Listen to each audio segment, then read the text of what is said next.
Monsieur, merci d'être là So thank you malgré very much for being with us despite the expected congestion in the greater Paris area. And I'm delighted to be able to open this event with William Roos, who is head of international relations at the French Treasury.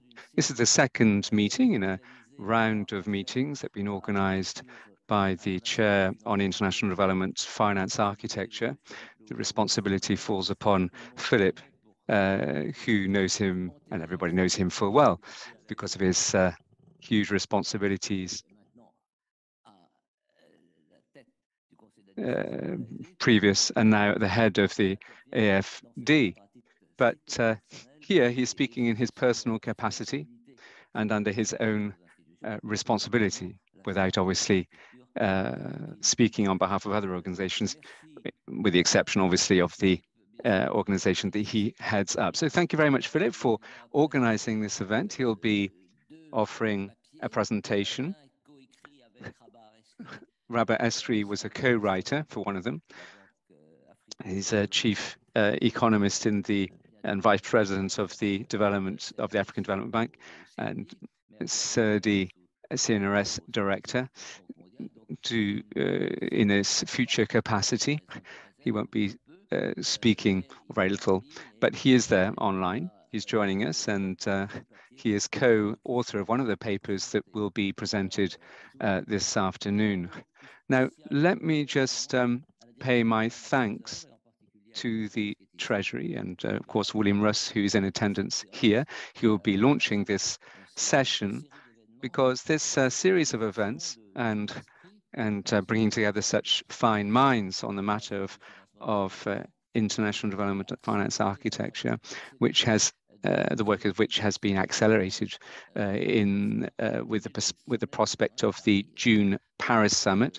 Who knows how that will go? Perhaps William will tell us what it's going to be called, in fact. But anyway, we had to accelerate the chair's work, but he's not going to stop there because everything, no doubt, won't have been brought to a conclusion when we reach that summit. So among us today, we have senior figures who will be coming up to the rostrum. We have vice presidents of the European Investment Bank. We have Olivier Cataneo, who represents the OECD and who has at his fingertips all the finance statistics. Sébastien Treyer, who is our friend, the General Director of IDRI, the work of which is well known, particularly on particular import for what we'll be talking about today. And we have Daouda Samben, who is Afro Catalyst Global Development Advisory Managing Director. He's an expert in this field. Have I forgotten somebody? Matthew? No? No? All right, then. So let me welcome William Roos. I'd like to thank him very much for his attendance.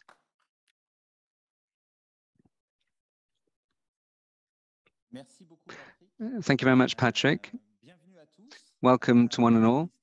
Welcome to the Finance Ministry here at Bercy on the banks of the Seine. I'm delighted to welcome you here on behalf of the Ministry, the General Directorate of the Treasury. It's a great pleasure to support FERDI's activities. We do this with our colleagues in the Ministry of Foreign Affairs, but we provide considerable support to your work and the proposal that you placed before us to set up a round of conferences, totally independent from us in substance, but of course the objective very clearly being to feed into thought in leading to the June Paris summit on development financing of vulnerable countries. And so we thought that that was initiative was highly relevant.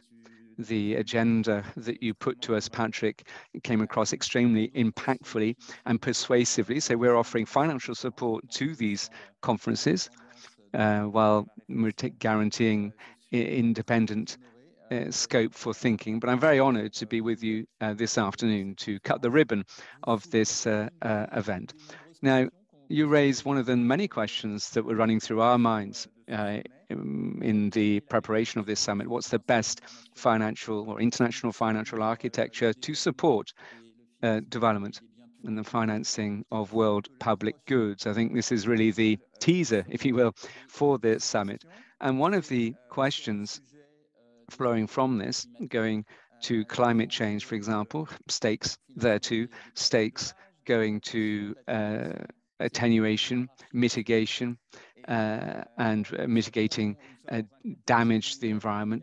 And of course, there's a huge demand for this coming from various corners, different bodies in the COP conferences, in the UN, and flowing from all these requests, Emmanuel Macron, the French president, alongside, it must be said, many partners, international partners, and first of whom we can cite the G20 French, Indian presidency, the United Arab Emirates French president interact with all these bodies and individuals to prompt thinking on this architecture, and particularly from the perspective of climate change.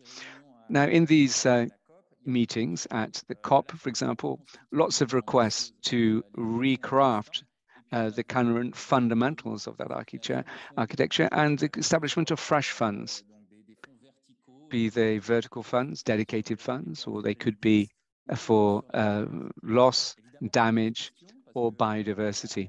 And of course, this raises a number of questions. Of course, it seems to offer a straightforward answer to a question, but of course, there's a risk of dispersal, of scattering, and of course, efficaciousness if we're not doing it very well.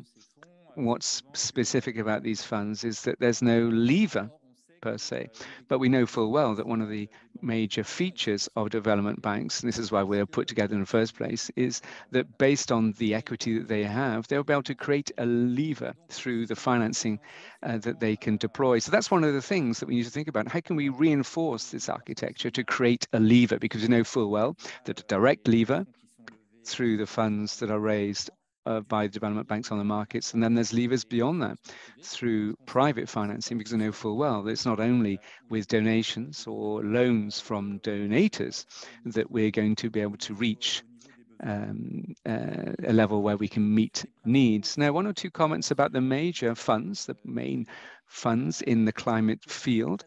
For us, it's very important to be able to support their work. The Green Fund, of course, and then the Green for World Environment. The Green Fund, France is very marshaled to put that together. And we've become very involved in the governance of this fund, this Green Fund. We co-chaired twice a year, in fact, that particular fund. Jean-Christophe Denouillier was the chair at the time and co-chaired. And, you know, with all our other partners, countries in the southern and the northern hemisphere, all hands on deck really to offer support to from developed countries. So it's very, very important to make sure that the new initiatives dovetail with the extension of that effort and do not fragment and fragment the progress that's been made by the Green Fund. Now, the second fund that I mentioned is very important for France. It has been ramped up considerably in terms of biodiversity. And for us, it was paramount, basically what was announced at the COP biodiversity event. We make sure that biodiversity is built into that world for that fund for the world environment. Now, you've got these vertical funds. And also mentioned how important it is to have levers, how to provide financing, working in conjunction with development banks, but also financial sources of revenue. But there's also another stake at hand: swiftness of access to these funds. How can they can be tapped into quickly? We need to make sure that the decision-making process is of quality, but also speed is a factor. Now, of course, you put the question, and rightly so, what about the development banks? And your event is very much part and parcel of questions that have been put for many months now. This started off with Janet Yellen, the American finance minister, who asked about the efficaciousness of development banks in funding international public goods. Of course, multilateral banks didn't wait for that to be said to offer funding for these world public goods. But the question is, could this be done in a more efficacious manner? And so I think this is work in progress. One of the flashpoints for France and for our partners, however, is that we need to allay fears. We need to reassure developing countries that this program, if you will, this agenda, is not designed to compete with any financing to promote shared prosperity. And we know at the end of the day, there'll be questions about monies of capital, equity, donations. But for many, and for France in particular, it's very important to make sure, first and foremost, that we've done as much as we can with what we've already put in those development banks. So we've got this agenda on the capital adequacy matter that was addressed at the G20 phase. And we have high hopes, and the process is underway, that with the existing equity, existing capital, we can do more. Discussions will go ahead in the spring. We hope, well, this is the objective for the June summit. We hope that the findings, the objectives will be useful for the Indian G20, for the COP, for discussions unfolding within development banks, in particular at the World Bank. I'll stop at this juncture. I hope you have a very valuable discussion. And over and beyond the media scope of this event, bear in mind that quite obviously we're attentive to what is being said. We'll be using all your ideas to feed in, I think, to the statements that we made by the heads of state, and anything and everything that can be done event-wise as a parallel event in the wings of the summit in June. Anyway, thanks very much for a fabulous initiative.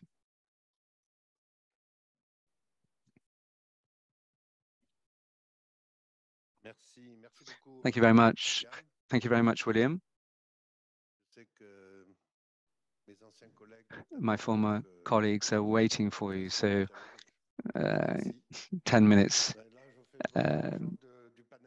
Anyway, let's look at the panel. Let me start with a colleague who appears on our screens. He's at Dakar, Douada Sembene. This gentleman was a Senegalese representative at the Monetary Fund. He is now the boss of a new company, an advisory company called Africatalyst, and he is the advisor for President Macky Sall, not only for Senegal, but also as a representative for the African Union. So we see him on our screens, and he'll also be providing valuable input. To my right, Ambroise Fayol. We've known each other for donkey's years now, perhaps I won't say too long, but donkey's years anyway. And he is the big boss of the EIB, a remarkable institution. Everybody recognizes and acknowledges that institution's worth. And it's important to say that when you say the green bonds were issued by the World Bank, well, they beat the World Bank by a few weeks. He knows, and I know. Anyway, just wanted to say that because every time it's, I know it's a bit of a niggle. Anyway, we'll get it out now and then we won't have to return to it later. And on my left, we have a former friend, a former colleague rather, and friend, Akihiko Nishio, World Bank Vice President for Development Finance. So what does that mean? It means that he's responsible for all the bank's trust funds, 1,200 in my day. And IDA we have as well. And he is the financier, if you will, for what's called the FIF and the fund in auquel on aide à faire la reconstitution tous les, je sais pas combien, 3, 4, 5 ans. For which we help to do the replenishment every 4 or 5 years. And he also has an important role for architecture with the roadmap, which was asked by Janet Yellen, who was the finance ministry in the United States. And so this paper is in constant evolution. And I believe so it's very important to also have those discussions over the next few months. And where we can feel that something is really happening at the moment around the aid architecture. Then I also have the pleasure and honor to welcome Olivier Cataneo, who's head of unit at the OECD. I will say lots of good things about the OECD, because I believe it's a world public good. And also Sébastien Treillet, who's the Director General of IDRI. I don't know him either, but I also know the IDRI. So they will discuss, they will share their opinions and their comments. I think it's very important to have opinions voiced today. I think it's the right moment. Very often we say on one side and then on the other side, and then when we leave the discussions, we actually don't know on what sides we are or what. So I think it's important to really have clear opinions. There's good opinions, there's bad ones. We also need to know what they are based on, what's the evidence. And about this paper, I would like to add to what William said during the introduction. There's a lot of buzz at the moment around the aid architecture, and it's not new, but it's a buzz that is getting stronger and stronger. Many think tanks are getting active recently, and there's an increasing number of papers as well on the subject. We can see also Yellen is actually asking for change. President Macron is also asking for change as well. So we can see something is happening. And at FERDI, well, this process was triggered about 1 year ago. And we wondered what happened if we were in Bretton Woods today in 1944, what would we do? And so we ask you this question and we give you a blank paper where you can actually draw the new aid architecture. So what would we do? With one constraint, though, is that over the last 70 years, we've accumulated experience, good or bad. So how could we actually reshape this architecture in more rationally, while taking into account the different experiences that we went through? For example, there's been lots of change over the past 70 years. For example, China's development, there's lots of different approaches that have been tried. There's been trial and errors. So what would we do? And that's what really triggered the debate within FERDI. We felt that we needed to unblock the situation. So we're trying to understand where the hurdles are, and we try to pinpoint some very key topics. So now we're going to start the presentation of the paper. I won't read it, although it's quite short. It's my opinion, an opinion that is based on experience. And I actually have a friend, Hannes Ganem, who's suggested to create a green bank. At the same time, he was also quite critical against green funds, and he said, okay, the solution is to create a green bank. There's also at the moment a current debate within the World Bank, which is interesting because you can see the voice of the Global South and the voice of the Global South. And still on some current topics today, there's differences between the North and the South.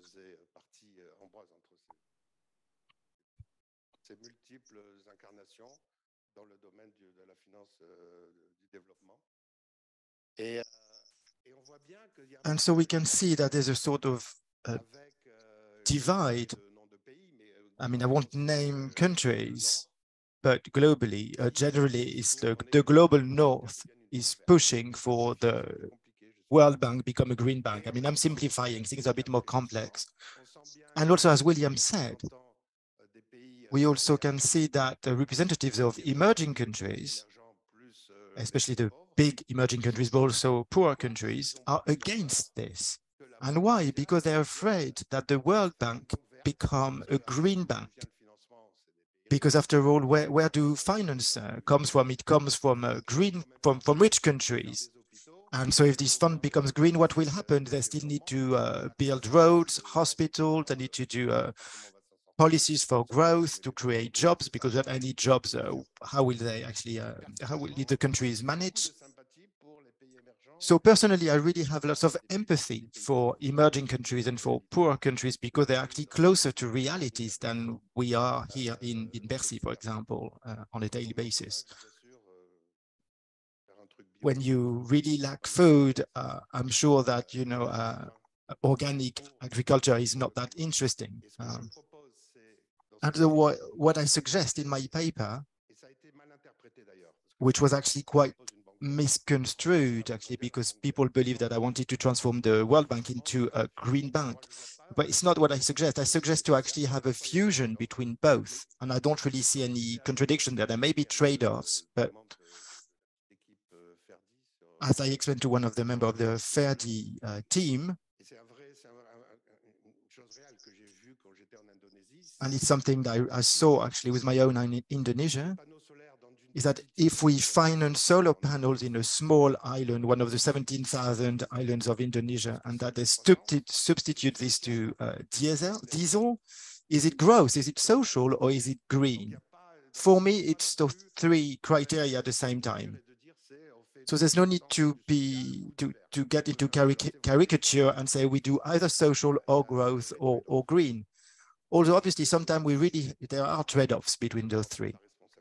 But what I really believe, and here it's my own responsibility to say this,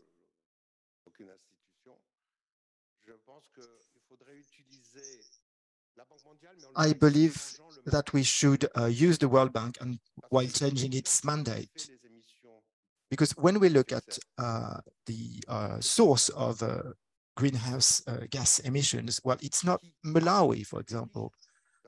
It's rich countries. First, it's the United States, Europe, and also countries that are becoming rich quite quickly, for example, China, and tomorrow, India, and maybe Indonesia as well. So I believe that if we really if we work seriously, we can do both. And I believe here at the intellectual level, there's really an agenda that no one is really espousing at the moment, is to see how we can reconcile growth and climate. Because today, if we do not speak about growth in poor countries, it means your voice will not be heard, and for very good reasons. So we're not being heard with this type of narrative today, and that's with countries that we're supposed to finance the development of. So we really need to do an intellectual effort to reconcile both here and see how we can then do it in every sector and also between public and private, where are the win-win situations or the lose-lose situation, and also the trade-offs. And not just at the macro level, we also need then to drill down by industry, by type of country. For example, can be manufacturing, which is more private, or infrastructure sector, which is more like based on public-private partnerships. And I believe that's an important approach. And here, a strong signal that we could send is that if we give this new mandate to the World Bank, then we need to go to the end of the process. And that means also changing the mandate of the World Bank, because it's actually a world issue here. So as the IMF does it for another global public good, which is financial stability, well, the IMF comes regularly to oversee actually the macro politics of France to see if it's going well. So why would the World Bank not do the same, actually? Because they have all the skills to do it, and that would include what is public, private, whatever type of industry, energy, what is social, all the funds, all the skills and capacities as well, which are all gathered under the World Bank. And for me, I think the World Bank would really be able to have this role, because so far, actually, although it's called World Bank, it's not quite a World Bank yet. It's not global.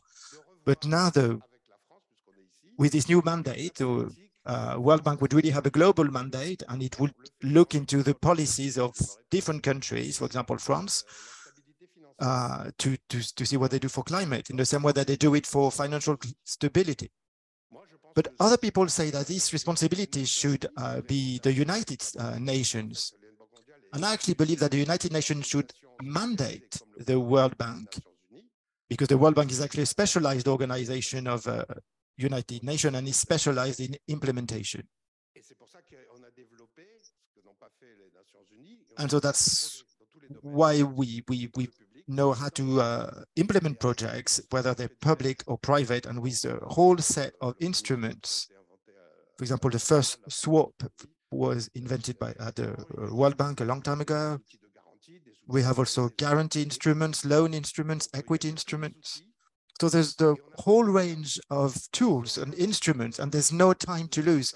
So if we try to reinvent something new, it will take a very long time. I've seen, for example, new multilateral banks have been set up, and after 10 years, they still cannot implement projects. They still don't have the right skills, and they just co-finance other people's projects. I remember when I was at the Bird, they were co-finance project with Bird. They don't really have the capacity to do this 10 years later. So if we create now a green bank out of nowhere, in which we inject a high amount of capital, well, very good, but how long will they need to be specialized in cement, energy, social, infrastructure, public or private sector? How long will it take? Except if you actually take the staff of the World Bank and you transfer it to this new bank. So my point here is not really an ideological point, it's rather a pragmatic approach.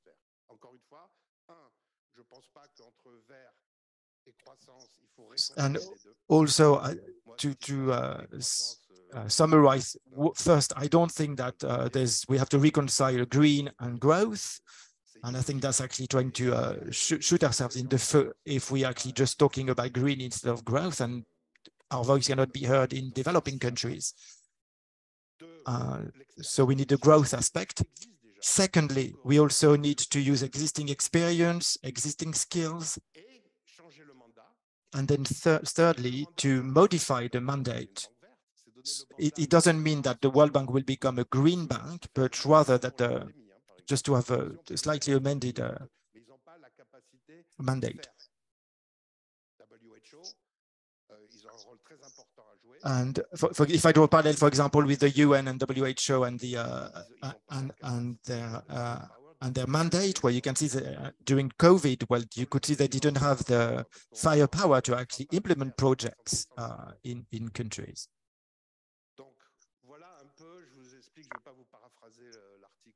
So this is what I wanted to explain about my paper. And it was a way to contribute to a topic that was really buzzing at the moment, talking about common public goods, but without any real direction. And so instead of setting up a new institution that will take a very long time to develop and to have competencies, I think it's better to see what is really happening on the ground, what happens, for example, at the moment in Antanana River. And I can see that there's been a whole process of trials and errors, but there's this cumulative experience that we can reap the fruits of now. And so I think we have this existing institution. And so let's be pragmatic, let's keep this institution, but change their mandate.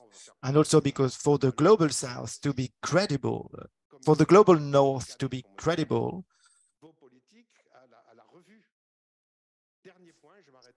they also need to have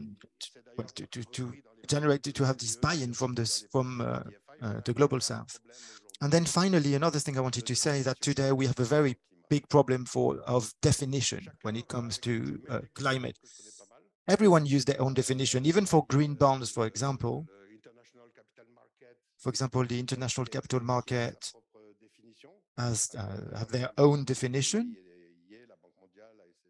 with their members are the World Bank, the IFD, the or the European investment banks. But if you go to India or other countries, they will have other definitions of green bonds. And that's my only example. So also, what is a green project? How do you qualify or quantify it? So there's a real problem here with definitions. And I think at some point, if we really take things seriously, we also have to set up standards. For example, what is accountability for companies or accounting? Well, it's something that is based on very clear standards that change and evolve. And I think it's very important here to stress that the World Bank here has this level of praxis that is very valuable here, because they know what will work and not work on the ground. And I think to have this link between practice and standards is very important. And it's the same with accounting standards. If I go back to this, well, we got those accounting standards after lots of practice. And today, without any accounting, there's no finance. And without finance, there's no development, etc. So I think the standard setting aspect is very important. And so what I suggest that the United Nations and the World Bank rediscover that they must work hand in hand. I mean, they have a lot of organizations that are very, very relevant, but there's this capacity to act. So you may agree or not, but it's important to know who does what and when. And if not now, when? And if not the World Bank, then who? So I will stop here, and I will now give the floor to my colleagues in the panel. So maybe we're going to start with Dauda, because you're the furthest away, so you have priority, and you can actually comment, really tell us what you think. So, for example, shall we set up a green bank or not? Shall we do development or green or both? And also, what's the responsibility of rich countries, which is also an issue. I think it will be very important that they open their books to the scrutiny of an organization that can centralize information. Well, thank you very much, Philippe. Good afternoon, everyone. Thank you, FERDI, for inviting me.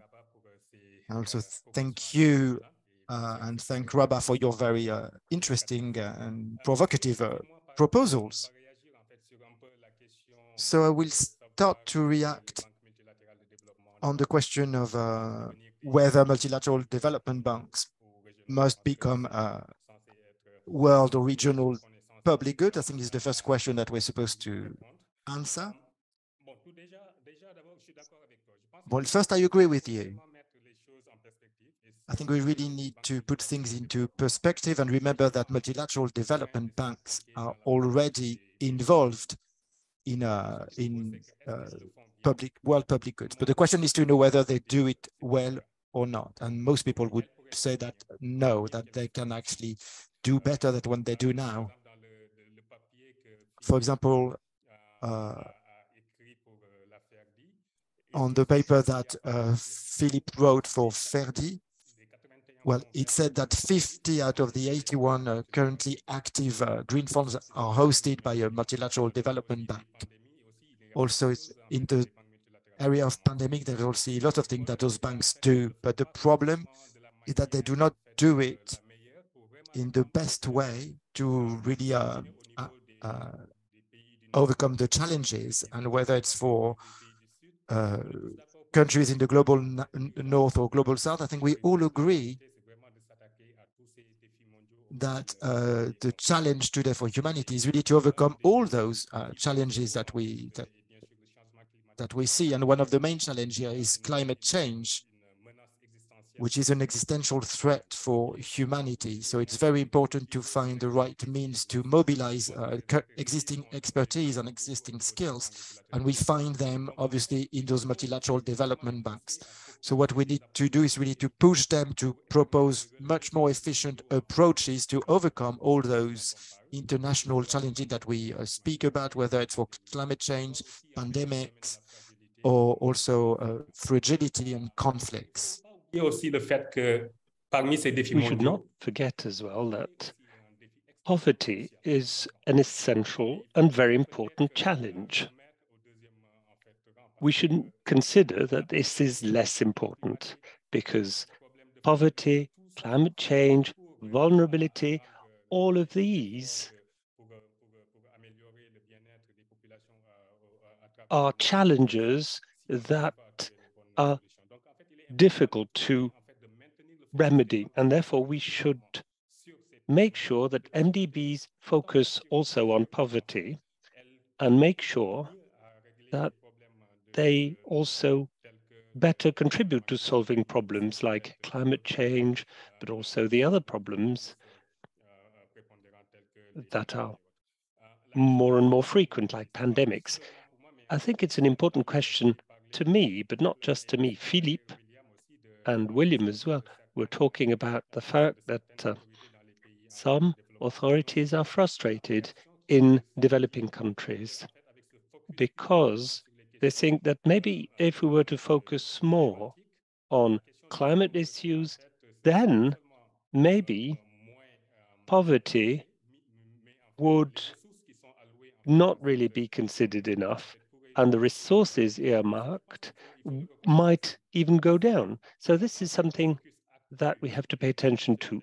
If the MDBs focus more on the global public goods without increasing the resources that they have, then what goes without saying is that the resources that they're going to earmark to fight against poverty and to meet the other SDGs will be reduced.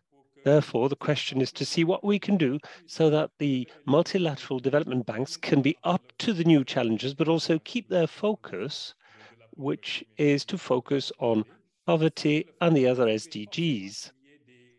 To do this, we need to consider additional resources, which is why I think it's important to make sure that the ongoing reform of the MDBs is carried out so that they're endowed with more resources. And I agree with you, Philippe. I think, and with you, William, I think we have to start make sure that the MDBs can use the resources that they have in a more efficient manner, but this will not be enough. We'll have to see to which extent the reform which was proposed by the Committee of Experts of the G20, headed by Fanny Le Gauthier. Now, this reform should be implemented in such a way that several dozens of billions of dollars could be earmarked and at the disposal of the MDBs so that they could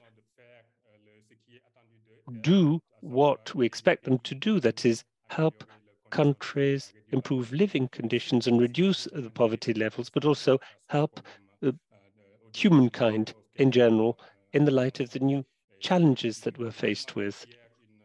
And to do this, we have to have a better focus. I will stop now. I probably have other comments that I'll make later on. For instance, on Philippe's proposal to make of the World Bank the climate IMF. But I'll tell you more about this when the time comes. Thank you. Thank you very much, Dauda. Thank you for joining this discussion off the cuff from Dakar. Now, to my left, Mr. Cataneo, you're head of DAC at the OECD. Would you like to perhaps react to this debate, discussion, and to react to the paper? Because we'll have to find a solution to that debate. Thank you very much. I'll go to something which is more or less the consensus, and then what's more controversial. So the consensus is the OECD numbers. Well, I hope so.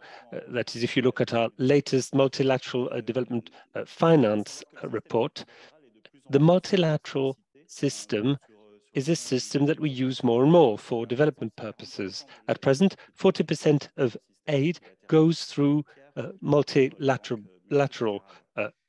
organizations. And multilateral development banks. This was the case when there was a crisis, when there are crises, and we see that multilateral aid is growing in 2020, for instance, plus 37%, and in 2008, plus 54%. However, these commitments were based on the fact that there was a sense of urgency, and we saw that for the multilateral banks, more than half of the DAC countries have reduced their contribution to the multilateral banks. For instance, for the World Bank in 2020, for the members of the DAC, that was minus 5% in their contributions. However, and that's the lever effect that you mentioned before, the banks continued increasing their disbursements. So minus 5% of public contribution, and then the World Bank at the same moment plus 5% in disbursements, thanks to the leverage effect, but also they anticipated some disbursements due to the crisis. Then we were talking to the contribution of global public goods. That's the case if you look at the numbers. For instance, for the multilateral banks, we see that they represent 75% of multilateral disbursements in the global public goods or regional public goods. In the case of climate, it's more than this. It's 93%, followed by the vertical funds, 6%. And as far as climate is concerned, there's a strong commitment. Over the past 5 years, we've seen that the multilateral commitments have increased more than twofold, going from 22 up to 49 billion. What we are seeing as well is that, and that was mentioned before, there are a series of reforms that have been triggered with the Summit, but also whether it be the Bridgetown initiative, that we're seeing, as I was saying, that everybody's turning to the multilateral banks. There's a report that at the time we discussed at IDRI of Stern, Sangwe, and Bhattacharya that is asking to increase threefold the multilateral development banks, threefold in 5 years, and they say we should increase twofold the bilateral disbursements. So the question is to add up these numbers. Is this credible? Well, this remains to be seen. Now, maybe I will now talk about the points that are more controversial points. So there's a but to the story, and the but is that I'd like to say that the multilateral banks don't really play a large role in the low-income countries. It's only 19% of their disbursements. And for climate, it's even less. It's 17%. If we compare this to the rest of the multilateral system, we'll see that for the vertical funds, it's 24%, and for the rest of the system, that is the UN system, it's 59%. So, compared to the rest of the systems, the banks really don't go to the poorest countries. And as you were saying earlier on, you were talking about blended finance and other such things. And if you look at private finance that's been mobilized for these low-income countries, it's only 12% of private finance that's mobilized, or for the least advanced economies. Now, so it's limited. Now, the public contribution to, for instance, IDA, that Aihiko will probably talk about, we see what the lever effect is. We've gone from IDA 16, that is 50% contribution of the members of the DAC, to less than 25% in a total of 5 years. Therefore, there are effects that are diversion risks that are very important. And next month, we'll publish the new data for aid. And for example, if you look at aid to the least advanced countries, it's gone down 10%. The gender aid has gone down as well for the very first time since we've been measuring this. these are facts that we have to pay attention to and take into consideration. And even for climate, we know that there are diversion risks due to the biases of the multilateral banks. They're better at large infrastructure projects than on small-scale projects for the adaptation in smaller countries. And here again, the difference is 75% to 25% in terms of disbursements. We'll have to address this point. So to be a bit provocative, I'd say the question I was asking to myself is, I was thinking about development aid. And should it be used to finance climate, really? And I was thinking about the World Bank at the time. There was this approach of a cascade approach. And we were always thinking, what can the private sector do on its own? If the private sector players can't do it on their own, what can the World Bank and SFI do so that finance goes to these countries? Or what can be done or should be done only in some countries and only by the public players? We should think this way when we talk about the climate, because if you look at our studies today, you will see that most of these investments really have a very good return and a quick return. After 2 years, you get a return. You have a return on investment, which is better, even though there's an extra cost for green infrastructure, which we think is 20% more expensive versus another type of infrastructure. And this, I think, is what we should be thinking about. Thank you. Well, you've said many things, I think, and well, we'll come back to those, and then we'll try and have a Q&A in the room, and I think that many people are following us at a distance. So I'll continue this side. Mr. Treyer, if you please, you're Director General of IDRI. Thank you very much, Mr. Chair. Ahead. IDRI, we're a think tank. We've been thinking about international climate for 20 years. I'd like to report on what we've been working on with a network of specialists specialized in energy infrastructures in most of the countries that issue CO2 on Earth, but also less advanced countries. It's called Deep Decarbonization Pathways, and I'll have anecdotes to share with you. Now, my first point, nonetheless, is to say that I think it's very important to listen to the Bridgeton agenda and the Prime Minister of Barbados. They represent countries from the South, not the emerging countries, but one country which is vulnerable with a problem with their debt. And what she expresses, what the Prime Minister says, and it's a request of the countries from the South, it's an in-between way between the extremes mentioned before. That is, she wants to have a bigger mandate for the banks. It's not, she doesn't mean to have a green bank, but at least the question is that of the vulnerable countries. They're not necessarily always poor, but the most vulnerable countries.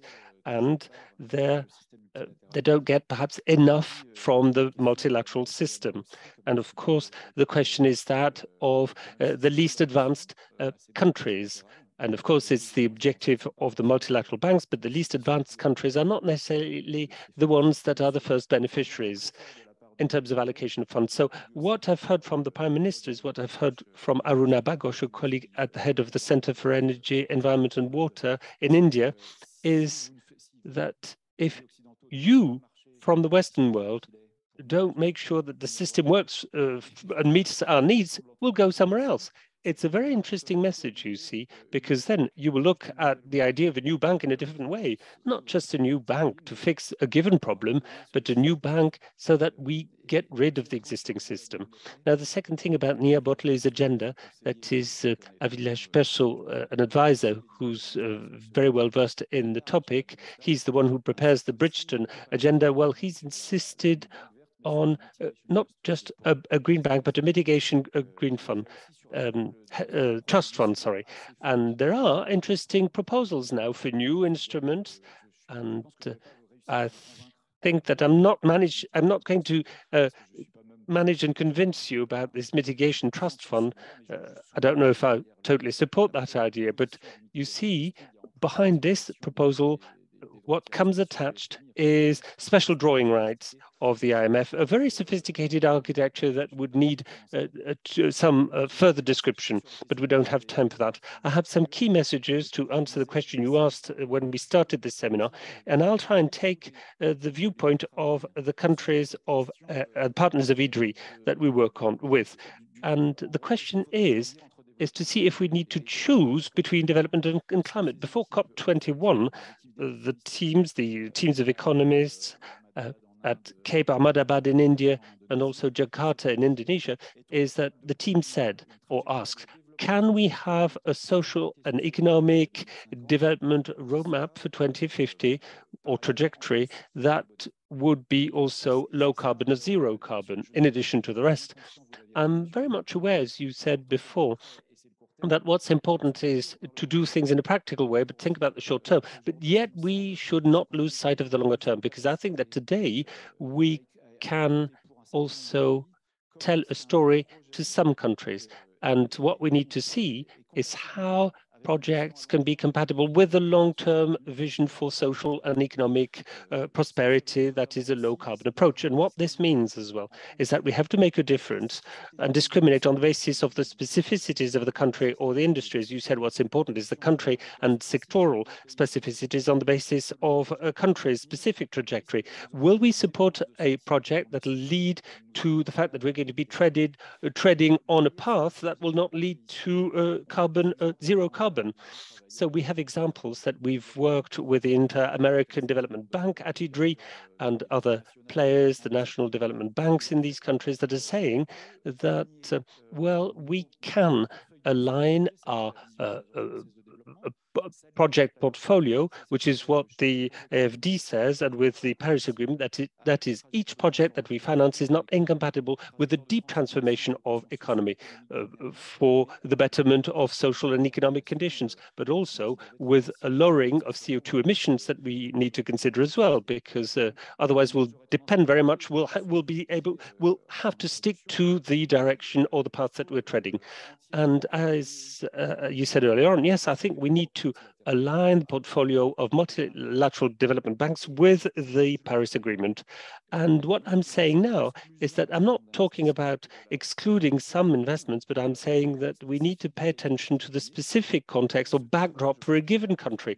And therefore, I think there's no eviction effect, and to the detriment of climate. We need to do both.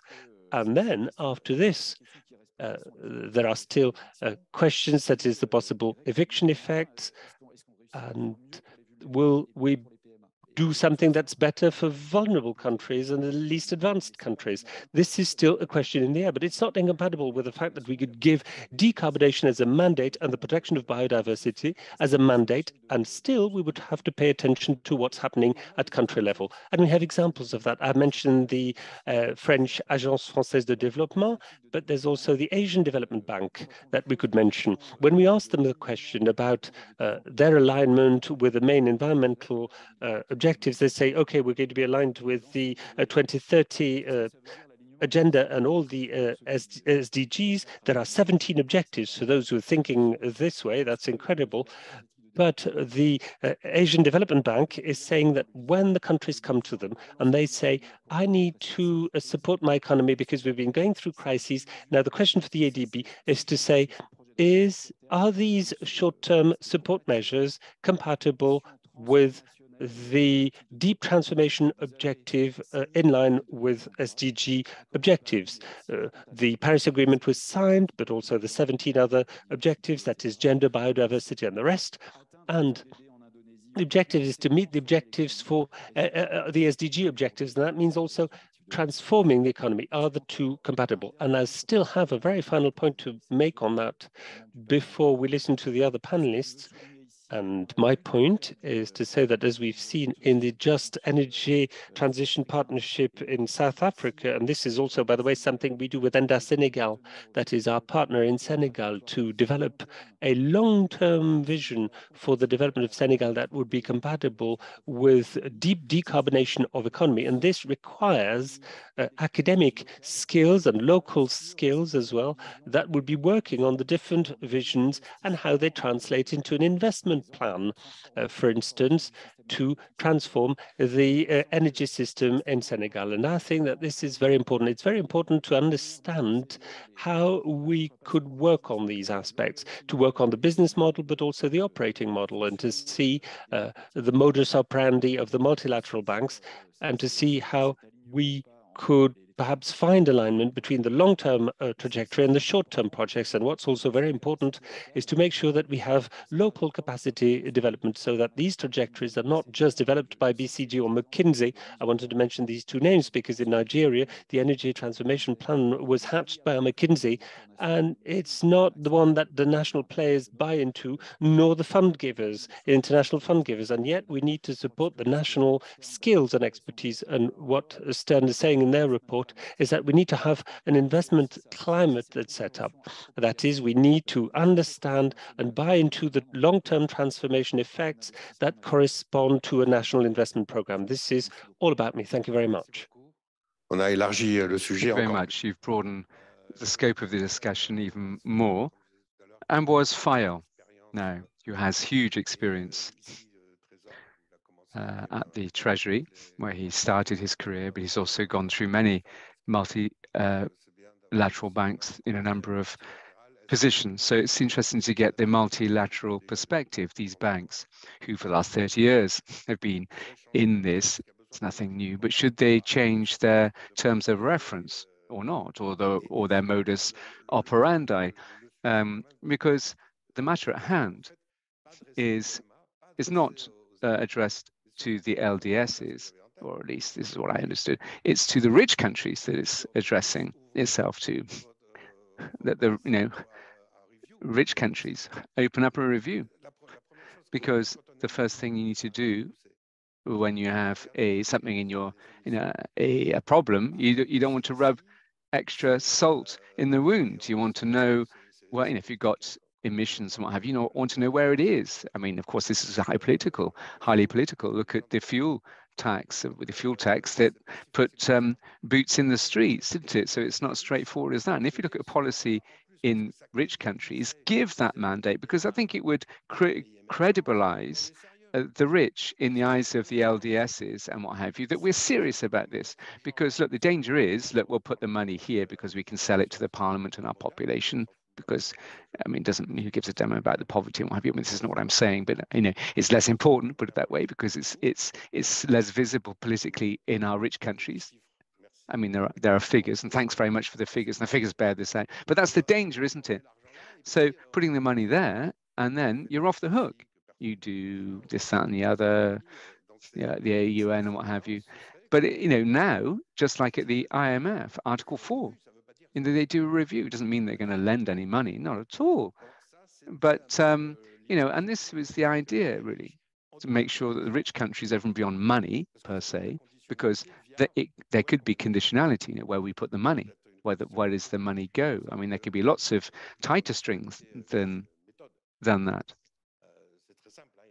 I mean, you put money in one area and you just do that. It could be as straightforward as that. So it was more, I mean, believe me, I'm not going to put money on this to say this is going to work or going to happen, but you can start with rich countries, the USA, top of the list. Open yourself up to surveillance, as the language is in the IMF. Now we have a model already. This is why I mentioned the IMF. We have a surveillance model. And I think this would offer greater credibility. When these countries talk about climate issues in Malawi, let's say.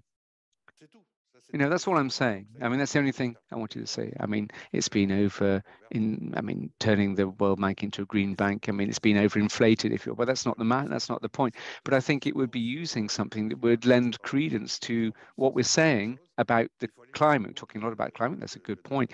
But we need to go over and beyond simple transparency. I say this because you also worked at the IMF, and you can't talk about your CV exhaustively, otherwise be here until tomorrow.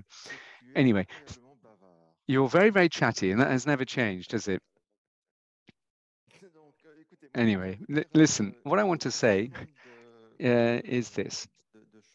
I have a certain number of things to say, and I would start with this idea, an idea that I hadn't heard thus far. about this new green bank. Now, generally speaking, I don't think that it's necessarily going to work. We spent a huge amount of time with the bird thinking about a European architecture, and we've come out with something that's relatively modest. I don't think we need a new institution, to be honest. We shouldn't forget the reasons why new funds and new institutions were created in the first place. And these funds may have been entrusted to, let's say, these institutions didn't appear by miracle, did they? We need to think about that. There's a more broader aspect to this, a matter of governance, when you're thinking about international finance architecture and development banks. I think we need to keep that top of mind, and we need to think about this as best we can, but without reaching the conclusion that, all right, we're going to give everything to the World Bank, and that will be the magic wand to resolve everything.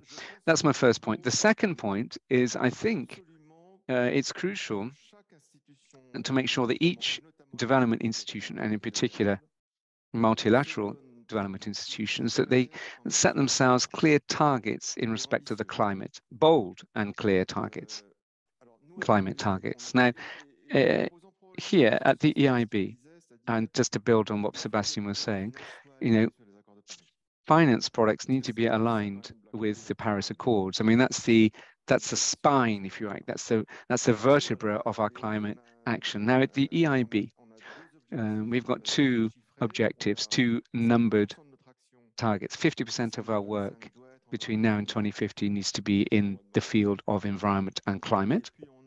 And then the other half, well, we've got 15% rather between now and 2050 that should be devoted to adaptation. Adaptation being one of the most important points, it must be said. But we're seen as the European climate bank. But 50%, well, we're more than 50%. It means that you're right on that particular point.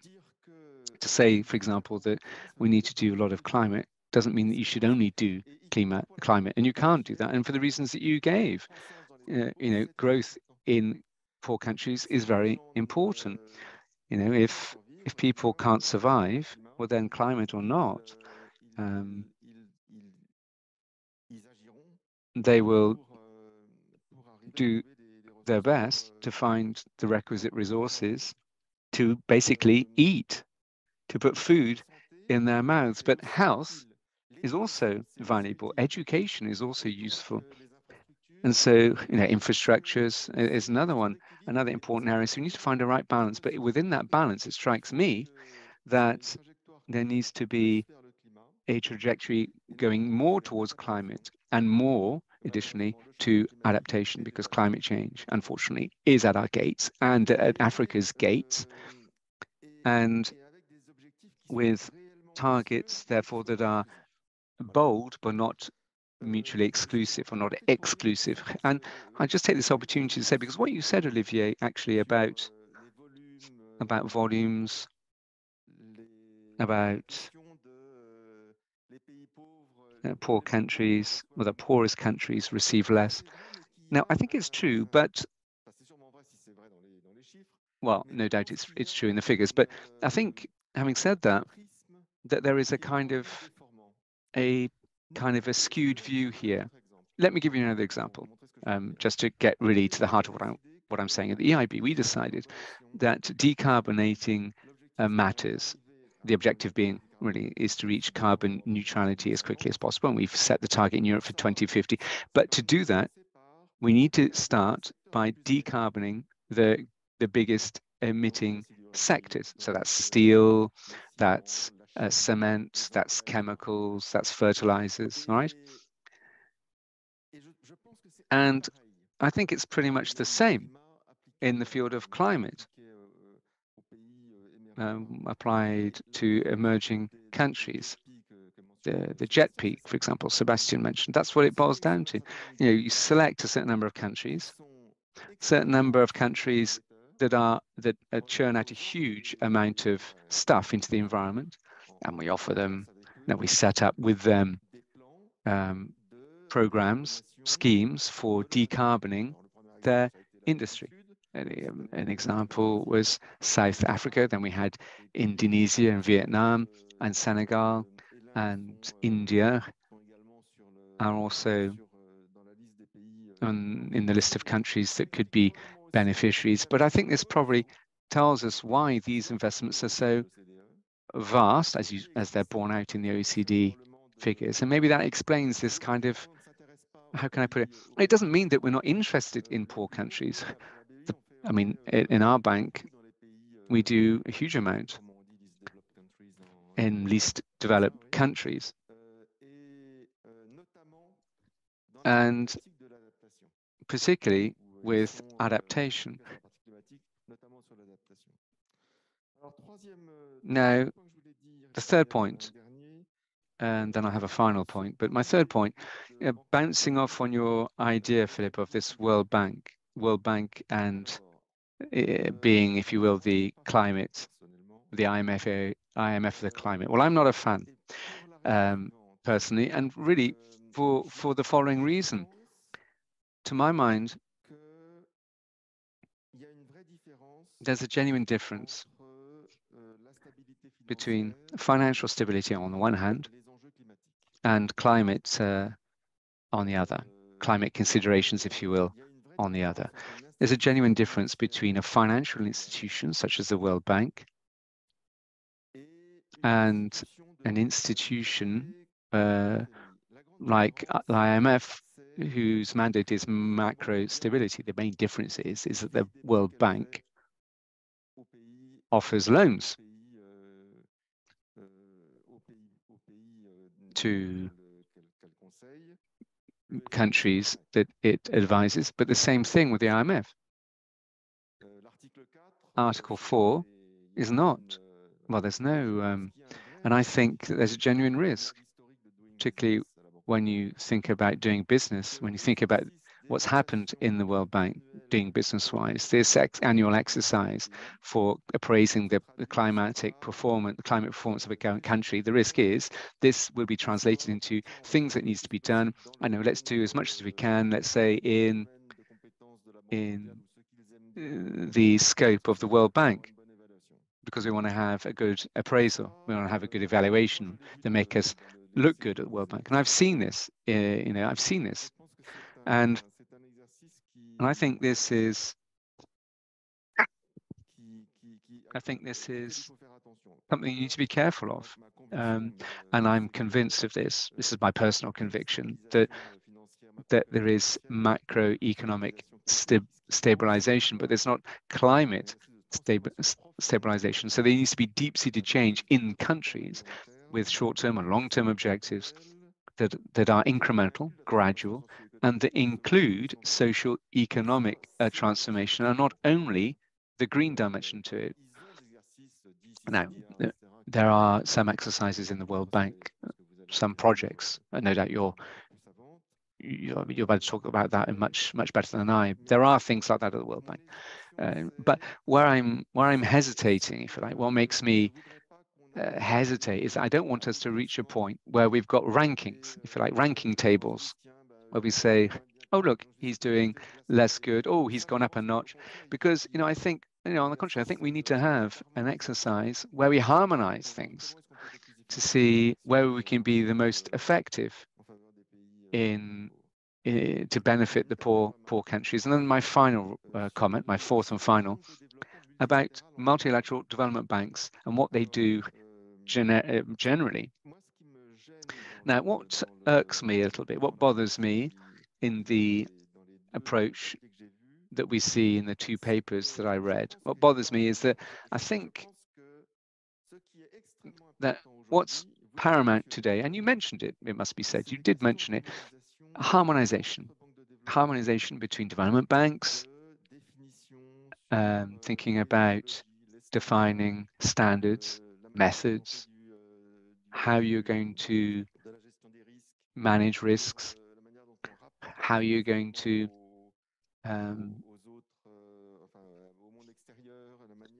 offer something to the external world where you are accountable.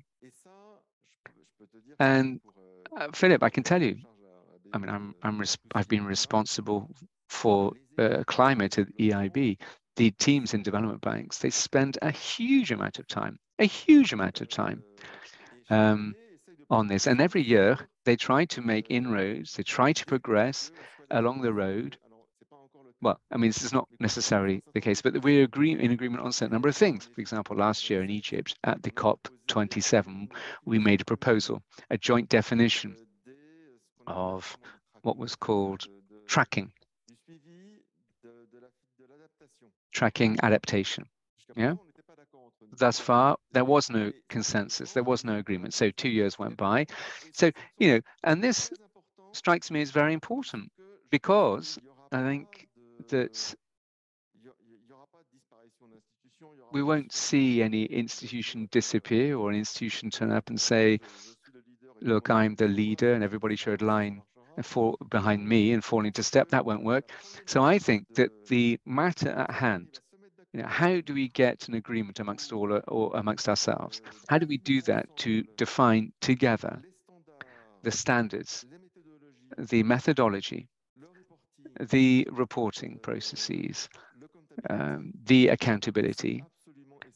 That is what really matters. That's what's crucial.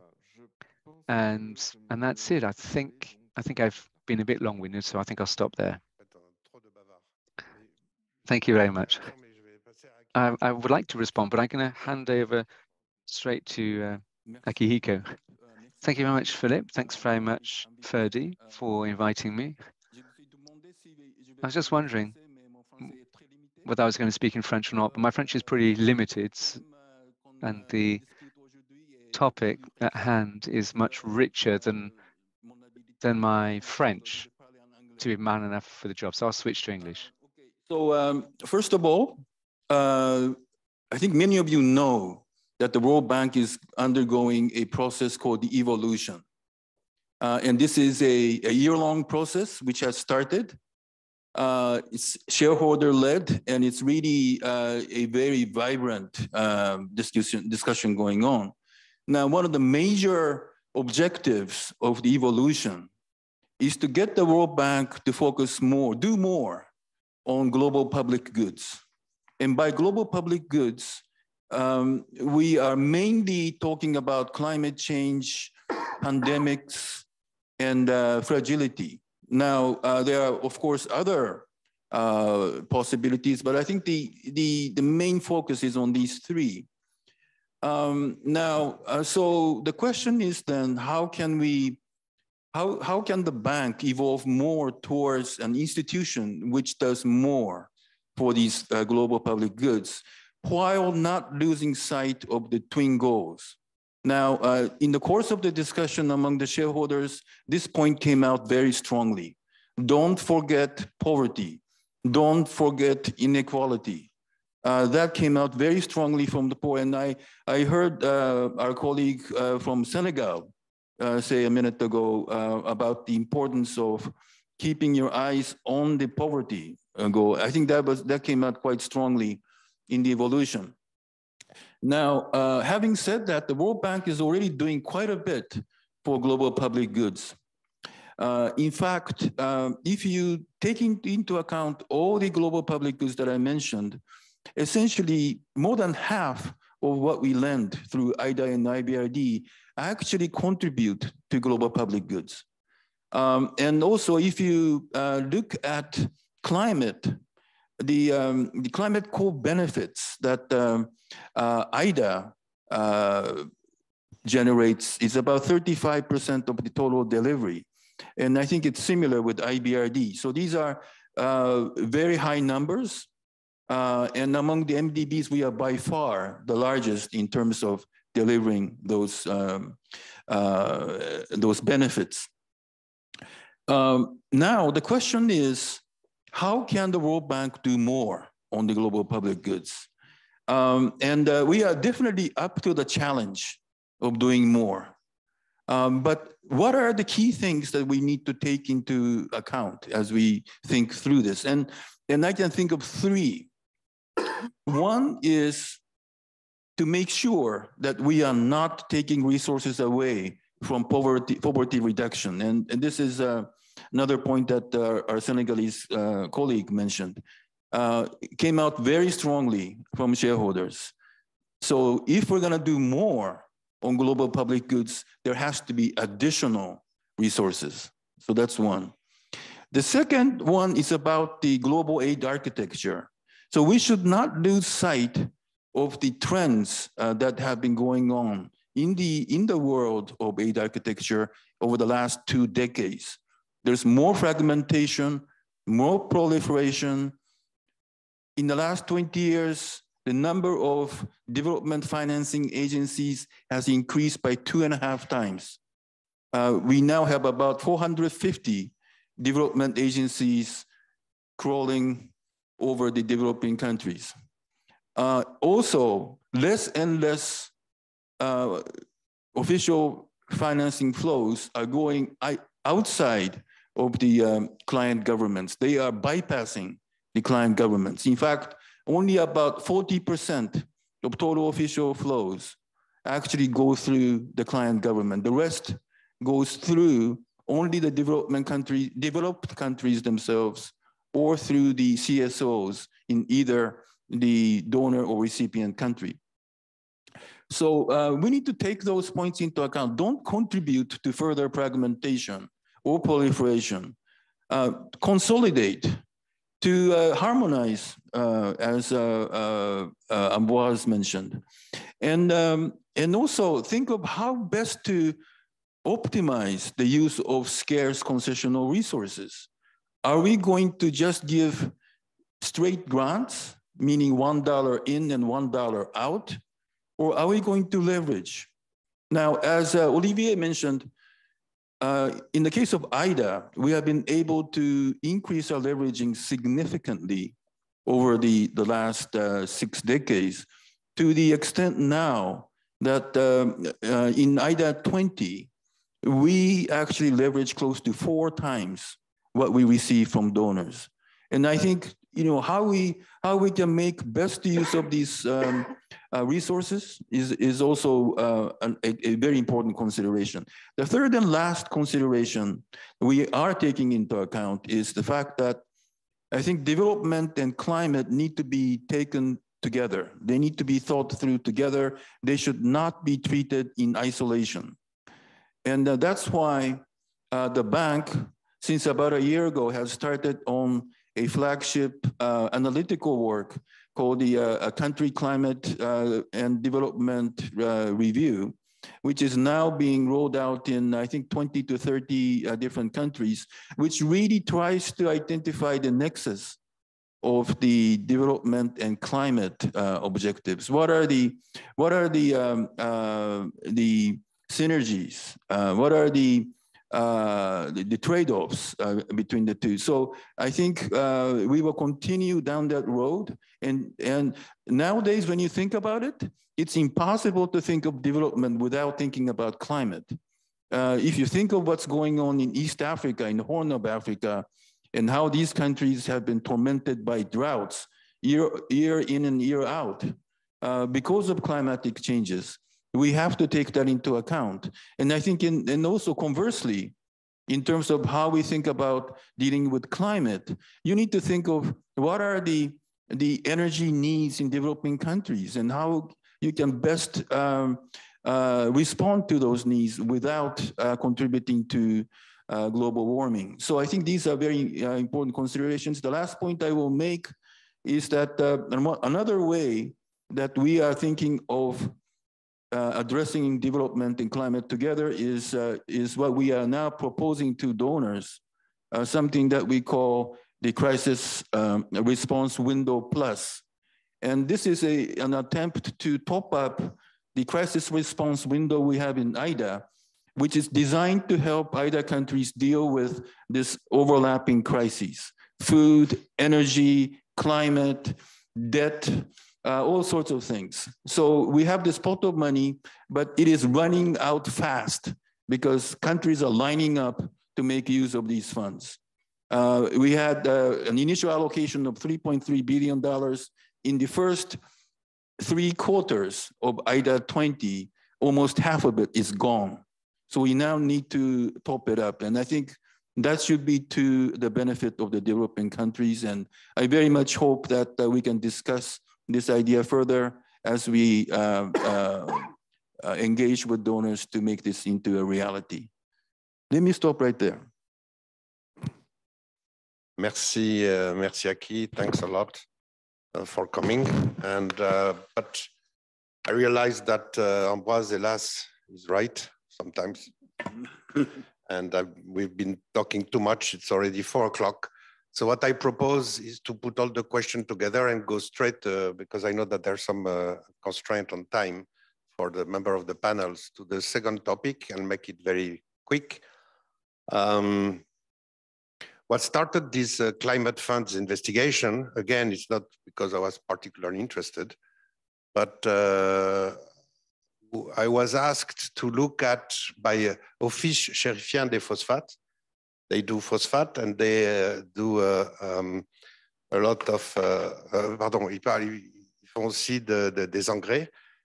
Donc, they also do, they do phosphate, but they also do fertilizers, and their idea was to transform the whole process of extraction, transformation, production, to make it greener, more climate friendly. And this meant billions of dollars to invest in the transformation of their production system. And so they asked to the group that I was part of in Washington, they asked us how they could proceed,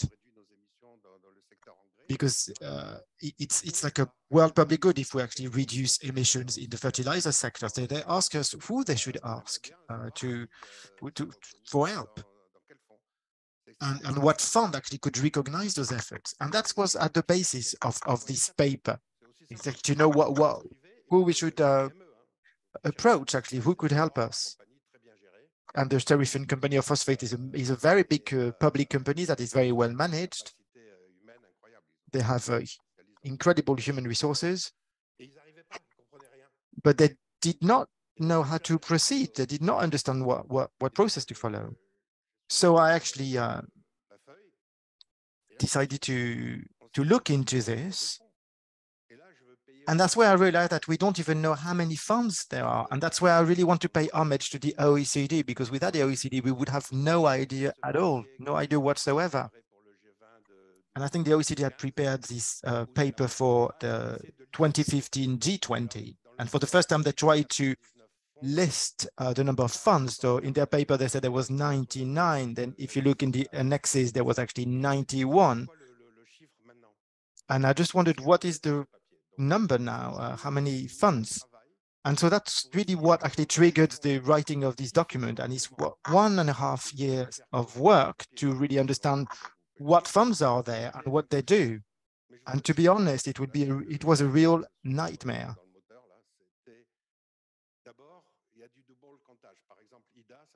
First, there was, for example, some double counting. For example, IDEA was counted as a green fund. So there was some duplication. There's also some funds that we don't even know whether they exist. There's actually no evidence showing that they exist. So we had quite a conservative approach. So we eliminated IDEA. We also eliminated the GEF, which was actually counted 5 times because there had been 5 replenishments. And so we decided to really look into this fund by fund. For each fund we looked was publicly available on the internet. And it took us 1.5 years to reach the number of 81 funds. It's quite a conservative estimate, to be honest. For example, for the GEF, we really counted as 1 fund instead of 5. Actually, we have the detailed methodology that is in the annex to really show like the conservative approach that we adopted. So 81 funds is lower than the OECD's estimate, which should probably update their numbers now. And we also based ourselves on the OECD's definition. so that we had the same basis on which to build up our efforts. And then we wondered, but how much do those funds spend? How much do they commit? How much do they, what's the disbursements and what impact do they have? And there we did not find anything. And I must say, there's only 2 funds that are quite transparent in their public reports. And I actually know I was in the position of Akiko a few years ago. And it's not that there's no governance, because for every fund, there are 3, for example, donors, there's governance, and the donors have the data, but the public does not have access to this data. And when actually we speak about a global common good, then there's a problem, there's an issue here, actually. So we really struggle to really just identify how much they committed and how much money they dispersed. And we could only find this information for the GEF and for the Green Climate Fund, but not for the other ones. Again, I insist, it doesn't mean that they do not spend money. It does mean that it's not publicly available. And yet we're talking about taxpayers' money. We're not talking about private foundations. So we try to actually find something to say about this, because it was quite incredible. And for me, it was actually a totally new problem. And at the end, we only found an estimate of the disbursements only in 2 different places. So GEF, for example, gives you cumulative disbursements on 28 different funds that they manage. And so there's only 2 databases, which is the OECD's, which is actually a much more exhaustive, but in a subsection of their database, they actually count what is being spent. And so what we found, it was only really an aggregated estimation for multilateral funds, whether they're self-standing or they're trust funds, which have their own government system, but they're managed by the EIB. So, for example, the bank, the African bank, the Asian banks, all of them have trust funds, and also, and so all in all, it was 60 funds in total that were identified as a conservative estimate. And out of those 62, we only found 2 figures for disbursements. One of that came from the United Nations in a paper that was prepared for the Sharm el-Sheikh COP, and which show that the total of those funds disburse about a bit more than $3 billion.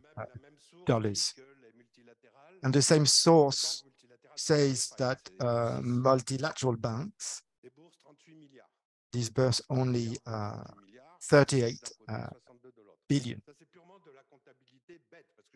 So that's just a simple accounting, but I can't go any further. I don't have any information about impact, if there's any audit done also on the spending or anything. But anyway, I'll be brief. I mean, there's much more information on the paper that I wrote, but the only thing I'm asking is that if we said there's like an urgent need to act, well, instead of creating new funds, we should first have publication standards, so that they would actually publish what they do based on common standards, and also that they share the experiences, that everyone can learn from them. Because so far, there's no such thing. If you can go to every one of those websites, which is different, like accounting or reporting standards, some report everything they've done from their inception, for example, because some of them have actually been set up like 30 years ago. And as a world citizen, I was quite shocked about this. And so if you look at the disbursements reported by DFI or the United Nations, well, you end up with an average of about 40 million per trust fund or green fund. So 40 million is like a very small World Bank technical assistance project. So we really need to put things in perspective here. But yet, with this, there's some cost, for example, IT costs for websites, etc. Running expenses, sorry. And also, I mean, I know that all the funds that I know do not create projects. They do not implement projects. They just distribute money according to the rules that were set up by their donors. So their added value is just to act as an intermediary.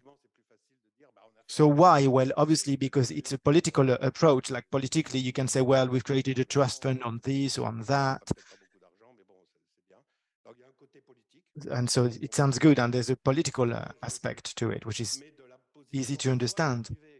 But if I were like a private actor or maybe a minister in Malawi, if I see there's like 80 funds plus DFIs, bilateral funds, etc., well, what I see is this massive fragmentation.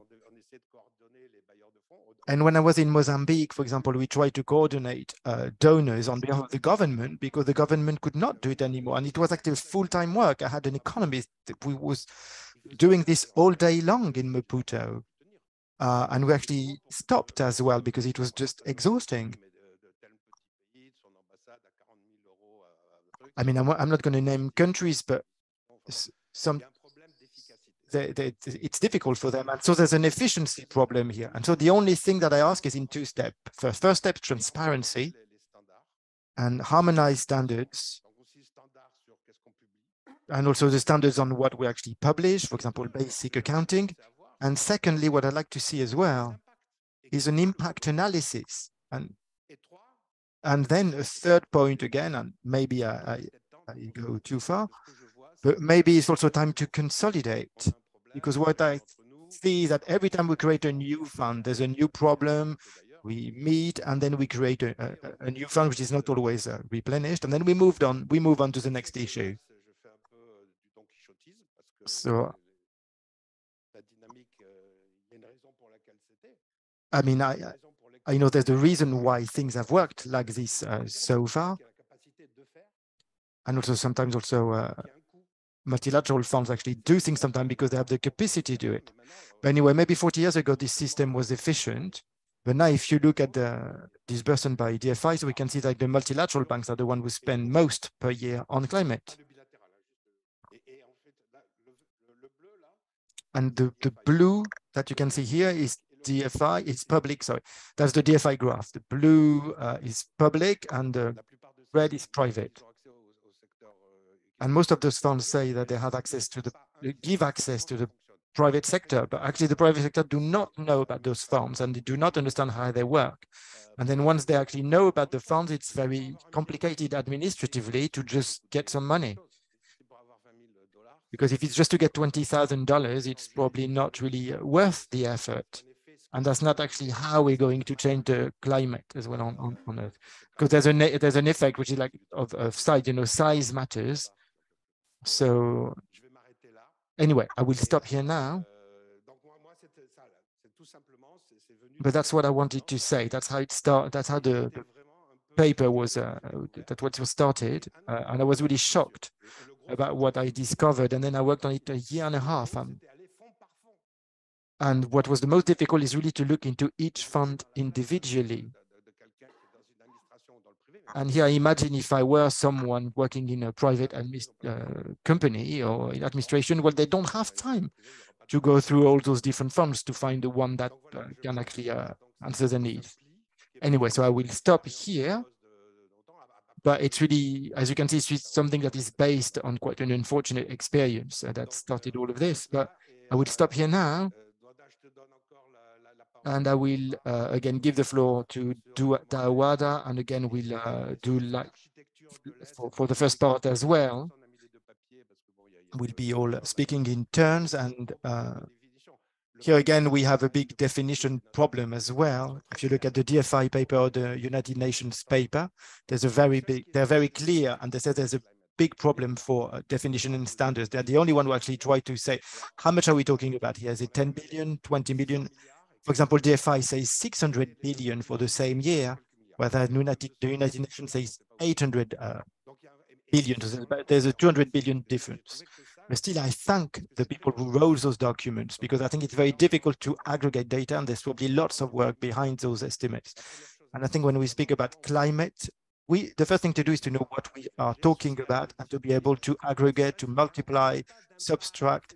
It's very basic. It's not even about talking about impact, secondary effects, just to talk about money, where it is, how much, and where does it go, where does it come from.